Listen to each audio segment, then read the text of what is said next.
मेरे प्यारे देशवासियों, नमस्कार। मानसून के इस मौसम में प्राकृतिक आपदाएं देश की कसौटी कर रही हैं। पिछले कुछ हफ्तों में हमने बाढ़ और भूस्खलन का बड़ा कहर देखा है। कहीं घर उजड़ गए, कहीं खेत डूब गए, परिवार के परिवार उजड़ गए। पानी के तेज बहाव में कहीं पुल बह गए, सड़कें बह गई, लोगों का जीवन संकट में फंस गया। इन घटनाओं ने हर हिंदुस्तानी को दुखी किया है। जिन परिवारों ने अपने प्रियजन खोए, उनका दर्द हम सबका दर्द है।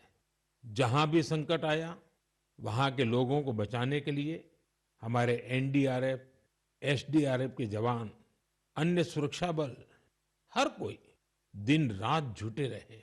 जवानों ने तकनीक का सहारा भी लिया है। थर्मल कैमरे, लाइव डिटेक्टर, स्नीफर डॉग्स और ड्रोन सर्विलेंस ऐसे अनेक आधुनिक संसाधनों के सहारे राहत कार्य में तेजी लाने की भरपूर कोशिश की गई। इस दौरान हेलीकॉप्टर से राहत सामग्री पहुंचाई गई, घायलों को एयरलिफ्ट किया गया। आपदा की घड़ी में सेना मददगार बनकर सामने आई। स्थानीय लोग, सामाजिक कार्यकर्ता, डॉक्टर, प्रशासन, संकट की इस घड़ी में सभी ने हर संभव प्रयास किया। मैं ऐसे हर नागरिक को हृदय से धन्यवाद देता हूं, जिन्होंने इस कठिन समय में मानवीयता को सबसे ऊपर रखा हुआ है। मेरे प्यारे देशवासियों, बाढ़ और बारिश की इस तबाही के बीच जम्मू कश्मीर ने दो बहुत खास उपलब्धियां भी हासिल की हैं। इन पर ज्यादा लोगों का ध्यान नहीं गया, लेकिन जब आप उन उपलब्धियों के बारे में जानेंगे तो आपको बहुत खुशी होगी। जम्मू कश्मीर के पुलवामा के एक स्टेडियम में रिकॉर्ड संख्या में लोग इकट्ठा हुए। यहाँ पुलवामा का पहला डे नाइट क्रिकेट मैच खेला गया। पहले ये होना असंभव था, लेकिन अब मेरा देश बदल रहा है। ये मैच रॉयल प्रीमियर लीग का हिस्सा है, जिसमें जम्मू कश्मीर की अलग अलग टीमें खेल रही हैं। इतने सारे लोग, खासकर युवा, पुलवामा में रात के समय हजारों की तादाद में क्रिकेट का आनंद लेते हुए, ये नजारा वाकई देखने लायक था। साथियों, दूसरा आयोजन जिसने ध्यान खींचा वो है देश में हुआ पहला खेलो इंडिया वाटर स्पोर्ट्स फेस्टिवल, और वो भी श्रीनगर की डल झील पर हुआ। सचमुच ऐसा उत्सव आयोजित करने के लिए ये कितनी खास जगह है। इसका उद्देश्य है जम्मू कश्मीर में वाटर स्पोर्ट्स को और लोकप्रिय बनाना। इसमें पूरे भारत से 800 से अधिक एथलीट्स ने हिस्सा लिया। महिला एथलीट्स भी पीछे नहीं रही, उनकी भागीदारी भी लगभग पुरुषों के बराबर थी। मैं उन सभी खिलाड़ियों को बधाई देना चाहता हूं जिन्होंने इसमें भाग लिया। विशेष बधाई मध्य प्रदेश को, जिसने सबसे ज्यादा मेडल जीते। उसके बाद हरियाणा और उड़ीसा का स्थान रहा। जम्मू कश्मीर की सरकार और वहां की जनता की आत्मीयता और मेहमान नवाजी की मैं भूरी भूरी प्रशंसा करता हूं। साथियों, इस आयोजन से जुड़े अनुभव को आप तक पहुंचाने के लिए मैंने सोचा है कि ऐसे दो खिलाड़ियों से भी बात करूं जिन्होंने इसमें हिस्सा लिया। उनमें से एक है ओडिशा की रश्मिता साहू और दूसरे हैं श्रीनगर के मोहसिन अली। आइए सुनते हैं वो क्या कहते हैं। रश्मिता जी, नमस्ते। नमस्ते सर। जय जगन्नाथ। जय जगन्नाथ सर। रश्मिता जी, सबसे पहले तो आपको खेल जगत में सफलता के लिए बहुत बहुत बधाई। Thank you sir.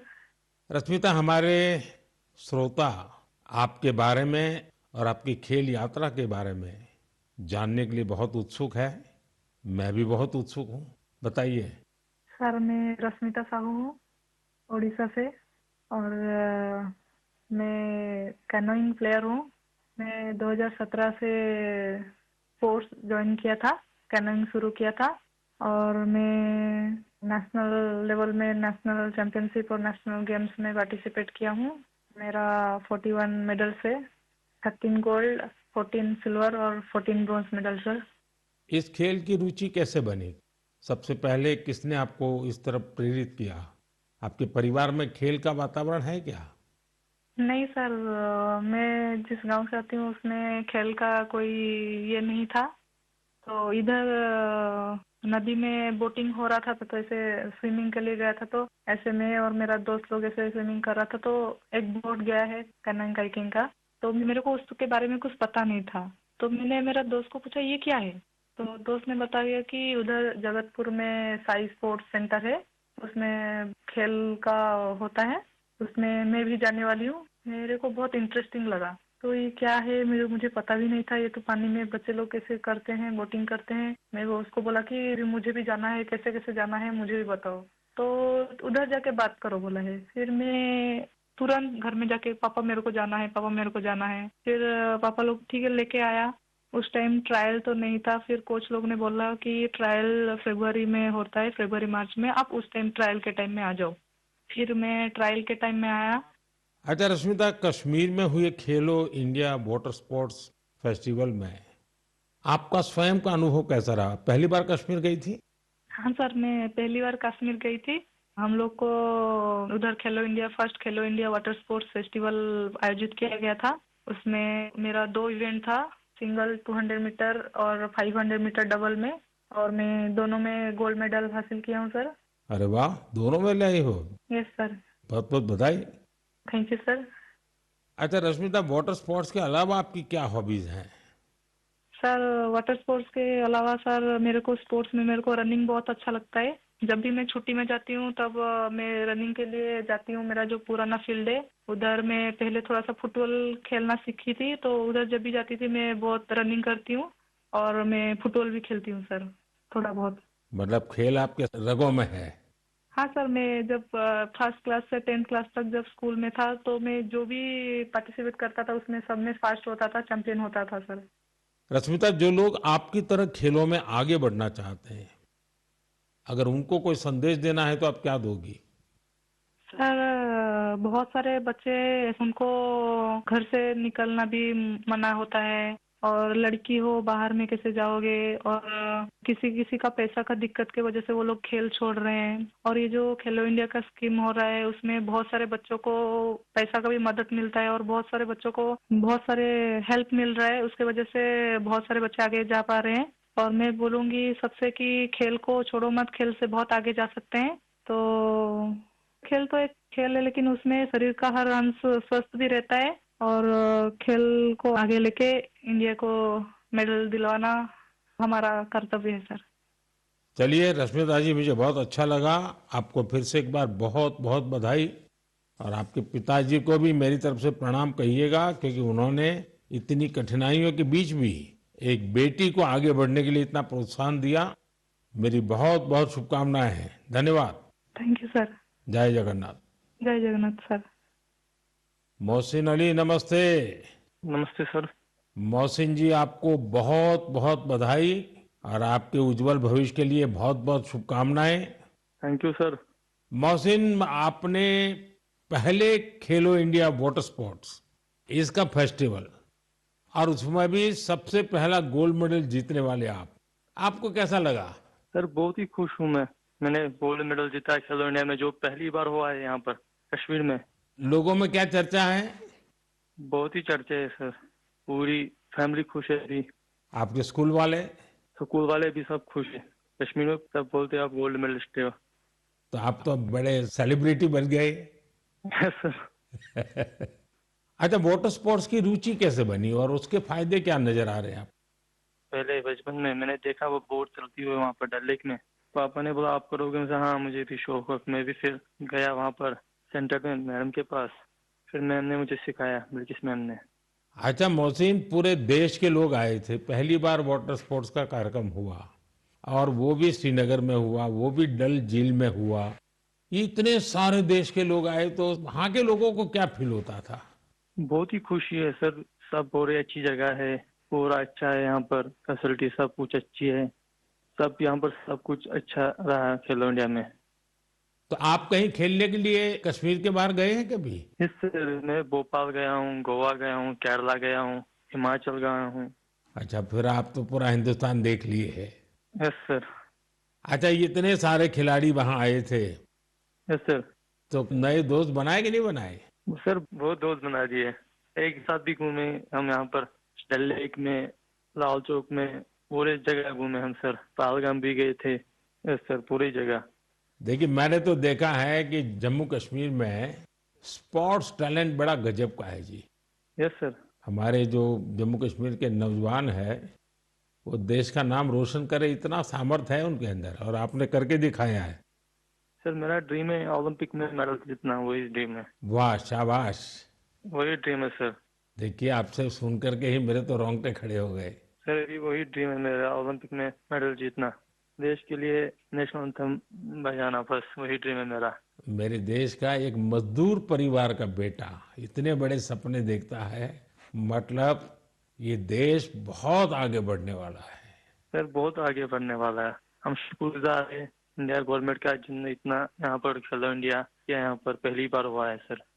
तभी तो तुम्हारा स्कूल में भी जय जयकार चलता होगा। Yes sir. चलिए मोहसिन, मुझे बहुत अच्छा लगा आपसे बात करके और मेरी तरफ से आपके पिताजी को विशेष रूप से मेरा धन्यवाद करना, क्योंकि उन्होंने मजदूरी की जिंदगी जी करके भी आपकी जिंदगी बनाई है और आपने अपने पिताजी के शब्दों पर बिल्कुल आराम किए बिना 10 साल तक तपस्या की है। ये खिलाड़ी के लिए बहुत बड़ी प्रेरणा होती है और आपके कोच को भी मैं बहुत बधाई देता हूं कि जिन्होंने आपके पीछे इतनी मेहनत की। मेरी तरफ से बहुत बहुत शुभकामनाएं, बहुत बहुत बधाई भैया। Thank you sir. नमस्कार सर। जय हिंद। साथियों, एक भारत श्रेष्ठ भारत की भावना देश की एकता, देश के विकास के लिए बहुत जरूरी है और निश्चित तौर पर खेल इसमें बड़ी भूमिका निभाते हैं। और इसलिए ही तो मैं कहता हूं, जो खेलता है वो खिलता है। हमारा देश भी जितनी टूर्नामेंट खेलेगा उतना खिलेगा। आप दोनों खिलाड़ियों को, आपके साथियों को मेरी बहुत बहुत शुभकामनाएं। मेरे प्यारे देशवासियों, आपने यूपीएससी का नाम तो जरूर सुना होगा। ये संस्था देश की सबसे कठिन परीक्षाओं में से एक सिविल सर्विसेज का एग्जाम भी लेती है।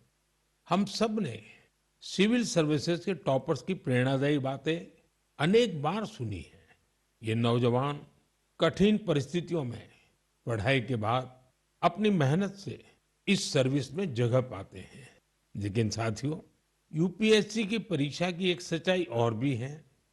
हजारों ऐसे उम्मीदवार भी होते हैं जो बेहद काबिल होते हैं। उनकी मेहनत भी किसी से कम नहीं होती, पर मामूली अंतर से वो अंतिम सूची तक नहीं पहुंच पाते। इन उम्मीदवारों को दूसरी परीक्षाओं के लिए नए सिरे से तैयारी करनी पड़ती है। इसमें उनका समय और पैसा दोनों खर्च होता था। इसलिए अब ऐसे होनहार विद्यार्थियों के लिए भी एक डिजिटल प्लेटफॉर्म बनाया गया है और इसका नाम है प्रतिभा सेतु। प्रतिभा सेतु में उन उम्मीदवारों का डेटा रखा गया है जिन्होंने यूपीएससी की अलग अलग परीक्षाओं के सभी चरण पास किए, लेकिन अंतिम मेरिट लिस्ट में उनका नाम नहीं आ पाया। इस पोर्टल पर 10,000 से ज्यादा ऐसे होनहार युवाओं का डेटा बैंक मौजूद है। कोई सिविल सर्विस की तैयारी कर रहा था, कोई इंजीनियरिंग सर्विस में जाना चाहता था, कोई मेडिकल सर्विसेज के हर पड़ाव को पार कर चुका था, लेकिन फाइनल में उसका सिलेक्शन नहीं हुआ। ऐसे सभी उम्मीदवारों की जानकारी अब प्रतिभा सेतु पोर्टल पर उपलब्ध कराई जा रही है। इस पोर्टल से प्राइवेट कंपनियां इन होनहार स्टूडेंट्स की जानकारी लेकर उन्हें अपने यहाँ नियुक्ति दे सकती है। साथियों, इस प्रयास के नतीजे भी आने लगे हैं। सैकड़ों उम्मीदवारों को इस पोर्टल की मदद से तुरंत नौकरी मिली है और वो युवा जो मामूली अंतर से रुक गए थे, अब नए आत्मविश्वास के साथ आगे बढ़ रहे हैं। मेरे प्यारे देशवासियों, आज पूरी दुनिया का ध्यान भारत की तरफ है। भारत में छिपी संभावनाओं पर दुनिया भर की नजर है। इसी से जुड़ा एक सुखद अनुभव मैं आपसे साझा करना चाहता हूं। आपको पता है कि आजकल पॉडकास्ट का बहुत फैशन है। विभिन्न विषयों से जुड़े पॉडकास्ट को भांति भांति के लोग देखते और सुनते हैं। बीते दिनों मैं भी कुछ पॉडकास्ट में शामिल हुआ था। ऐसा ही एक पॉडकास्ट दुनिया के बहुत फेमस पॉडकास्टर लैक्स फ्रीडमैन के साथ हुआ था। उस पॉडकास्ट में बहुत सारी बातें हुई और दुनिया भर के लोगों ने उसे सुना भी। और जब पॉडकास्ट पर बात हो रही तो बातों बातों में ऐसे ही मैंने एक विषय उठाया था। जर्मनी के एक खिलाड़ी ने उस पॉडकास्ट को सुना और उसका ध्यान मैंने उसमें जो बात बताई थी उस पर केंद्रित हो गया। उन्होंने उस टॉपिक से इतना कनेक्ट किया कि पहले उन्होंने उस टॉपिक पर रिसर्च की और फिर जर्मनी में भारतीय दूतावास से संपर्क किया और उन्होंने चिट्ठी लिखकर बताया कि वो उस विषय को लेकर भारत से जुड़ना चाहते हैं। आप सोच रहे होंगे कि मोदी जी ने पॉडकास्ट में ऐसा कैसा विषय कह दिया जो जर्मनी के खिलाड़ी को प्रेरित कर गया। ये कौन सा विषय था? मैं आपको याद कराता हूं। मैंने पॉडकास्ट में बातों बातों में मध्य प्रदेश के शहडोल के फुटबॉल के क्रेज से जुड़ा एक गांव का वर्णन किया था। दरअसल 2 साल पहले मैं शहडोल गया था। वहां के फुटबॉल प्लेयर से मिला था। पॉडकास्ट के दौरान एक सवाल के उत्तर में मैंने शहडोल के फुटबॉल खिलाड़ियों का भी जिक्र किया था। यही बात जर्मनी के फुटबॉल खिलाड़ी और कोच डिटमार बायर्सडॉर्फर ने भी सुनी। शहडोल के युवा फुटबॉल खिलाड़ियों की लाइफ जर्नी ने उन्हें बहुत प्रभावित और प्रेरित किया। सही में किसी ने कल्पना भी नहीं की थी कि वहां के प्रतिभाशाली फुटबॉल खिलाड़ी दूसरे देशों का ध्यान अपनी ओर आकर्षित करेंगे। अब जर्मनी के इस कोच ने शहडोल के कुछ खिलाड़ियों को जर्मनी की एक एकेडमी में ट्रेनिंग देने की पेशकश की है। इसके बाद मध्य प्रदेश की सरकार ने भी उनसे संपर्क किया है। जल्द ही शहडोल के हमारे कुछ युवा साथी ट्रेनिंग कोर्स के लिए जर्मनी जाएंगे। मुझे यह देखकर भी बहुत आनंद आता है कि भारत में फुटबॉल की लोकप्रियता निरंतर बढ़ रही है। मैं फुटबॉल प्रेमियों से आग्रह करता हूं कि जब समय मिले वे शहडोल जरूर जाएं और वहां हो रहे स्पोर्टिंग रिवॉल्यूशन को करीब से देखें। मेरे प्यारे देशवासियों, सूरत में रहने वाले जितेंद्र सिंह राठौड़ के बारे में जानकर आपको बहुत सुखद एहसास होगा। मन गर्व से भर जाएगा। जितेंद्र सिंह राठौड़ एक सिक्योरिटी गार्ड है और उन्होंने एक ऐसी अद्भुत पहल की है जो हर देशभक्त के लिए बहुत बड़ी प्रेरणा है। पिछले कुछ वर्षों से वो उन सभी जवानों के बारे में जानकारियां जुटा रहे हैं जिन्होंने भारत माता की रक्षा में अपने प्राण न्योछावर किए हैं। आज उनके पास प्रथम विश्व युद्ध से लेकर अब तक शहीद हुए हजारों वीर जवानों के बारे में जानकारियां मौजूद है। उनके पास शहीदों की हजारों तस्वीरें भी हैं। एक बार एक शहीद के पिता की कही गई बातें उनके हृदय को छू गई। शहीद के पिता ने कहा था, बेटा गया तो क्या हुआ, वतन तो सलामत है ना। इस एक बात ने जितेंद्र सिंह जी के मन में देशभक्ति का एक अद्भुत जुनून भर दिया। आज वो कई शहीदों के परिवारों के संपर्क में है। उन्होंने करीब 2,500 शहीदों के माता पिता के चरणों की मिट्टी भी अपने पास लाकर रखी है। ये सशस्त्र बलों के प्रति उनके गहरे प्रेम और जुड़ाव का जीवंत उदाहरण है। जितेंद्र जी का जीवन हमें देशभक्ति की वास्तविक सीख देता है। मेरे प्यारे देशवासियों, आजकल आपने देखा होगा अक्सर घर की छतों पर, बड़ी इमारतों पर, सरकारी दफ्तरों में सोलर पैनल चमकते हुए दिखाई देते हैं। लोग अब इसके महत्व को समझ रहे हैं और खुले मन से अपना रहे हैं। हमारे देश पर सूर्यदेव की इतनी कृपा है, तो क्यों न उनकी दी हुई उस ऊर्जा का पूरा उपयोग करें। साथियों, सोलर पावर से किसानों की जिंदगी भी बदल रही है। वही खेत, वही मेहनत, वही किसान, लेकिन अब मेहनत का फल कहीं ज्यादा है। ये बदलाव आ रहा है सोलर पंप से और सोलर राइस मिल से। आज देश के कई राज्यों में सैकड़ों सोलर राइस मिल लग चुकी है। इन सोलर राइस मिलों ने किसानों की आय के साथ ही उनके चेहरे की रौनक भी बढ़ा दी है। साथियों, बिहार की देवकी जी ने सोलर पंप से गांव की किस्मत बदल दी है। मुजफ्फरपुर के रतनपुरा गांव के रहने वाली देवकी जी को लोग अब प्यार से सोलर दीदी कहते हैं। देवकी जी, उनका जीवन आसान नहीं था। कम उम्र में शादी हो गई, छोटा सा खेत, 4 बच्चों की जिम्मेदारी और भविष्य की कोई साफ तस्वीर नहीं। लेकिन उनका हौसला कभी टूटा नहीं। वो एक सेल्फ हेल्प ग्रुप से जुड़ी और वहीं उन्हें सोलर पंप के बारे में जानकारी मिली। उन्होंने सोलर पंप के लिए प्रयास शुरू किए और उसमें सफल भी रही।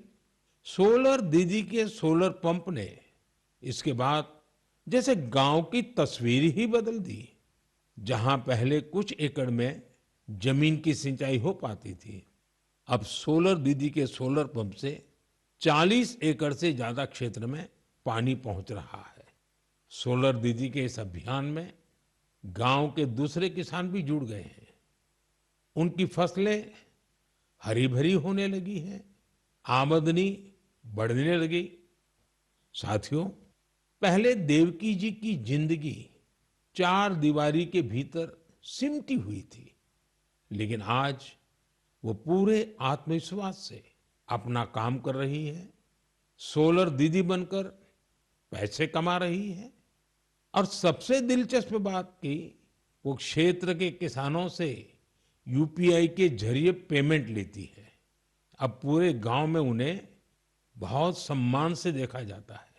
उनकी मेहनत और दूरदर्शिता ने दिखा दिया है कि सौर ऊर्जा सिर्फ बिजली का साधन नहीं है, बल्कि ये गांव-गांव में नई रोशनी लाने वाली एक नई शक्ति भी है। मेरे प्यारे देशवासियों, 15 सितंबर को भारत के महान इंजीनियर मोक्षगुंडम विश्वेश्वरैया जी का जन्मदिन होता है। उस दिन को हम इंजीनियर्स डे के रूप में मनाते हैं। इंजीनियर सिर्फ मशीन नहीं बनाते, वे सपनों को हकीकत में बदल देने वाले कर्मयोगी होते हैं। मैं भारत के हर इंजीनियर की सराहना करता हूं, उन्हें अपनी शुभकामनाएं देता हूं। साथियों, सितंबर में ही भगवान विश्वकर्मा की पूजा का पवित्र अवसर भी आने वाला है। 17 सितंबर को विश्वकर्मा जयंती है। ये दिन हमारे उन विश्वकर्मा बंधुओं को भी समर्पित है जो पारंपरिक शिल्प, कौशल और ज्ञान विज्ञान को अनवरत एक पीढ़ी से दूसरी पीढ़ी तक पहुंचा रहे हैं। हमारे सुतार, लोहार, सोनार, कुम्हार, मूर्तिकार, बढ़ई मिस्त्री हमेशा से भारत की समृद्धि की बुनियाद रहे हैं। हमारे इन विश्वकर्मा बंधुओं की मदद के लिए ही सरकार ने विश्वकर्मा योजना भी चलाई है। साथियों, अब मैं आपको एक ऑडियो रिकॉर्डिंग सुनाना चाहता हूं। तो ये जो मानपत्र में आपने लिखा है, ये स्टेटों के बारे में मैंने जो कुछ किया या हैदराबाद के बारे में हमारी गवर्नमेंट ने जो कुछ किया, ठीक है किया, लेकिन आप जानते हैं कि हैदराबाद का किस्सा इस तरह से हमने किया, उसमें कितनी मुसीबत हुई। सब स्टेटों के साथ, सब प्रिंसेस के साथ हमने वायदा दिया था कि भाई कोई प्रिंस का, कोई राजा का हम अलग फैसला नहीं करेंगे, सबका एक ही साथ जैसे सबका होता है ऐसा उनका भी। लेकिन उनके लिए हमने वहां तक अलग समझौता किया। साथियों, ये आवाज लौह पुरुष सरदार वल्लभ भाई पटेल की है। हैदराबाद की घटनाओं पर उनके स्वर में जो पीड़ा है, उसे आप महसूस कर सकते हैं। अगले महीने सितंबर में हम हैदराबाद लिबरेशन डे भी मनाएंगे। ये वही महीना है जब हम उन सभी वीरों के साहस को याद करते हैं जिन्होंने ऑपरेशन पोलो में हिस्सा लिया था। आप सबको मालूम है कि जब अगस्त 1947 में भारत को आजादी मिली तो हैदराबाद अलग ही स्थिति में था। निजाम और रजाकारों के अत्याचार दिन ब दिन बढ़ते जा रहे थे। तिरंगा फहराने या वंदे मातरम कहने पर भी मौत के घाट उतार दिया जाता था। महिलाओं और गरीबों पर अत्याचार किए जाते थे। उस समय बाबा साहब आम्बेडकर ने भी चेतावनी दी थी कि ये समस्या बहुत बड़ी बनती जा रही है। आखिरकार सरदार पटेल ने मामले को अपने हाथ में लिया। उन्होंने सरकार को ऑपरेशन पोलो शुरू करने के लिए तैयार किया। रिकॉर्ड समय में हमारी सेनाओं ने हैदराबाद को निजाम की तानाशाही से आजाद कराया और उसे भारत का हिस्सा बनाया। पूरे देश ने इस सफलता का उत्सव मनाया। मेरे प्यारे देशवासियों, आप दुनिया के किसी भी कोने में चले जाएं, वहां आपको भारतीय संस्कृति का प्रभाव देखने को जरूर मिलेगा। और ये प्रभाव केवल दुनिया के बड़े शहरों तक सीमित नहीं है, बल्कि इसे छोटे छोटे शहरों में भी देखा जा सकता है। इटली के एक छोटे से शहर कैंप रोतोंडो में ऐसा ही देखने को मिला है। यहाँ महर्षि वाल्मीकि जी की प्रतिमा का अनावरण किया गया। इस कार्यक्रम में वहां के स्थानीय मेयर सहित क्षेत्र के अनेक अहम व्यक्ति भी शामिल हुए। कैंप रोतोंडो में रहने वाले भारतीय मूल के लोग महर्षि वाल्मीकि जी की प्रतिमा लगने से बहुत खुश हैं। महर्षि वाल्मीकि के संदेश हम सभी को बहुत प्रेरित करते हैं। साथियों, इस महीने की शुरुआत में कनाडा के मिसिसागा में प्रभु श्री राम की 51 फीट ऊंची प्रतिमा का भी अनावरण किया गया है। इस आयोजन को लेकर लोगों में बहुत उत्साह था। सोशल मीडिया पर प्रभु श्री राम की भव्य प्रतिमा के वीडियोज खूब शेयर किए गए। साथियों, रामायण और भारतीय संस्कृति के प्रति ये प्रेम अब दुनिया के हर कोने में पहुंच रहा है। रूस में एक मशहूर स्थान है व्लादिवोस्तोक।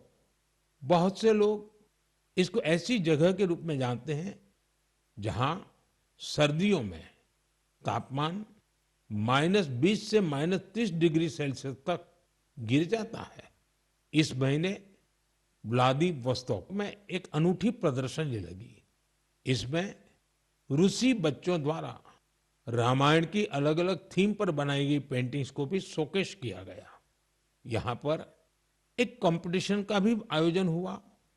दुनिया के अलग अलग हिस्सों में भारतीय संस्कृति के प्रति बढ़ती जागरूकता देखकर वाकई बहुत प्रसन्नता होती है। मेरे प्यारे देशवासियों, मन की बात में इस बार इतना ही। इस समय देश भर में गणेश उत्सव की धूम है। आने वाले दिनों में बहुत सारे त्योहारों की रौनक होगी। उन त्योहारों में आपको स्वदेशी की बात कभी भी भूलनी नहीं है। उपहार वही जो भारत में बना हो, पहनावा वही जो भारत में बुना हो, सजावट वही जो भारत में बने सामान से हो, रोशनी वही जो भारत में बनी झालरों से हो, और भी ऐसा बहुत कुछ। जीवन की हर जरूरत में सब कुछ स्वदेशी हो। गर्व से कहो ये स्वदेशी है, गर्व से कहो ये स्वदेशी है, गर्व से कहो ये स्वदेशी है। इस भाव को लेकर हमें आगे चलना है। एक ही मंत्र, वोकल फॉर लोकल। एक ही रास्ता, आत्मनिर्भर भारत। एक ही लक्ष्य, विकसित भारत। साथियों, इन खुशियों के बीच आप सभी स्वच्छता पर जोर देते रहें, क्योंकि जहां स्वच्छता है वहां त्योहारों का आनंद भी और बढ़ जाता है। साथियों, मन की बात के लिए मुझे इसी तरह बड़ी संख्या में अपने संदेश भेजते रहिए। आपका हर सुझाव इस कार्यक्रम के लिए बहुत महत्वपूर्ण है। अपना फीडबैक मुझ तक जरूर पहुंचाते रहें। अगली बार जब हम मिलेंगे तो और भी नए विषयों की चर्चा होगी। बहुत बहुत धन्यवाद। नमस्कार।